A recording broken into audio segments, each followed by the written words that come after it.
So the award that I'm going to be presenting today is to the Australian Diamonds, and so I'd like the three representatives from the Diamonds to come up.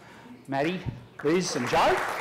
Maddie, as the most senior member. How's that? Thank you, thank you. That was very kind of me. That is very nice. Experience is a great word when you're the old one. Oh, yeah. Firstly, I'd just like to say thank you to leading teams on behalf of the Diamonds. To win this is very special. To tell a little bit of our story or background and how we have been working with leading teams. It's been about 2 and a bit years now.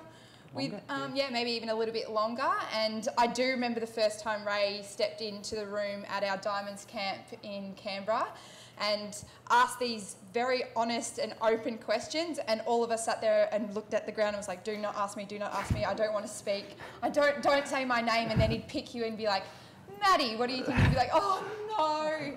But it was the environment that used to be at the Diamonds was not a very welcoming or open or honest environment or experience to be part of.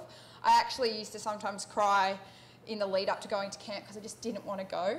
And to have that feeling to be representing your country but not wanting to actually go and play or train was really, really hard to deal with. But since leading teams come on board, we've worked on creating a trademark.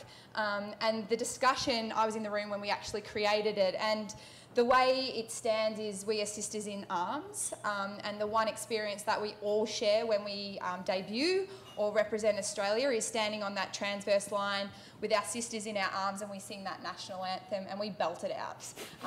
We belt that national anthem out because it is such a proud moment that we get to stand there and share that moment together. We've done a lot of work with Ray in trying to build that culture and constantly make it as a squad rather than just a team thing that we've implemented. And as I said, from when I first started to where it is now, it's definitely something that we're very proud of and that we want to continue as a legacy for the many generations of Diamonds to come. And these girls are the new fresh faces, and it'd be really interesting to, I guess, hear what they feel when they've first stepped in. You were just in Jan. Yeah, so thanks again, Ray. No, it has pleasure. been awesome. And like Maddie mentioned about making a squad culture, I was part of the Diamonds squad last year, and Maddie spoke about how she was scared to go into this environment, and I think that's just shown how much it's changed. I was so excited to go in there and felt very welcome. Whether you were the oldest player, the youngest player, whether you had 20 caps or no caps, everyone sort of had their own responsibility, and everyone was equal, and everyone had to sort of have an input in all meetings, and that was the culture that was just sort of, I guess, embedded through leading teams. And yeah, it was really, really exciting, especially just recently getting back from the UK, being part of the group, and actually, yeah, to make my debut, but also just feel so comfortable with the girls on and off the court, and I think that's just the culture that we have. So yeah, that was my experience, and it has been a very, very positive one, so thank you. Fantastic. And I just thought the entire leadership process for me was something very new. I think I was involved in our last leadership vote, which was held before our Netball Australia Award, so it was slightly different circumstances. Miss Shani Layden was actually stuck in a dress which was half on and half off, and people were half made up, half hair. But I just found the whole process quite enlightening. I'd gone in thinking it was going to be like a Survivor-esque where you like write it down and then you put it in the thing and you read out the names and that's who's captain. But it's such an open discussion, and it makes for such a different training environment. So it means that all communication lines are open, and it's the person who is going to lead the team best and the group that's going to lead the team best who are sort of in charge of that. And yeah, I just feel also very welcome in the team, and we're all very grateful for the award. So thanks, Ray, and thanks leading that's teams. Excellent.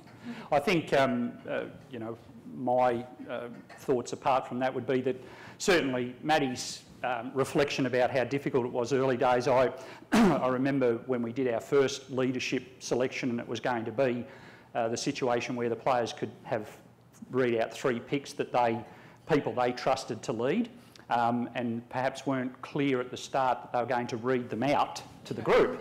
And Kim Green, who was the vice captain at the time, she gave me a great analogy. She said she wished that the chair could actually swallow you up and you'd just disappear out the back. But it was fantastic, and the way that the team have embraced that, To me, there's a couple of really important points. One of them is that fundamentally, just the same as with all of the award winners and all the teams that we work with, is that you have to have the key centres of influence on board. If Lisa hadn't been a real champion for the process and the program, it would have been dead and buried there. The other point that we made in the early days was that if the team didn't feel as though it was linking directly to team success, then we were wasting our time as well. I made the point to the team one day that if I'm flying from Melbourne to Canberra to have a session and you're sitting in the room thinking, oh God, we've got to put up with Ray again, surely that's a real disconnect. So we regularly check with the team. We're not wedded to a contract that says we're, forever together. It's really, are we still getting benefit out of the partnership? Are we still contributing, I guess, to particularly to performance? And I suppose for me, the test before the awards was significant because we knew that Laura Geitz, the captain, was not going to be going to England. There'd been some retirements and injuries, as there often is. And you could sense there was some anxiety because it was a bit more open. No one quite knew what was going to drop out, and that's where the anxiety, I think, came from. But when we put that together, the leadership team, which was quite new, relatively, but Claire McMenamin and then Shani and Caitlin Bassett, they were the ones. They had to sit down prior to going to England and think about how do we want to be as a leadership group, what are our challenges, what have we got to do, map out a small plan for themselves, be held to account for that. And I think, the way that the newer players came in and saw it as a seamless entry is a really important part of the program. I recollect, as Maddie said, a player giving her account of her early days and how sitting on her bed and hoping that someone would invite her to come to dinner and all those sorts of things. It was really, and I guess that's what a lot of squads tended to be like. There was more a pecking order, but this has been very open, and I've been thrilled to work with the Diamonds, but I also feel really lucky. Like when I go there, I think, like I wouldn't sell my job for anything, but yes, it's just wonderful. So I'm wrapped. It's a great award. By the way, those of you who might have read the papers this week, whilst this is absolutely the most important, you'd also know that the Diamonds were voted Australia's best team this week as well. So in the broad field, these are the ones. So well done. Thank you.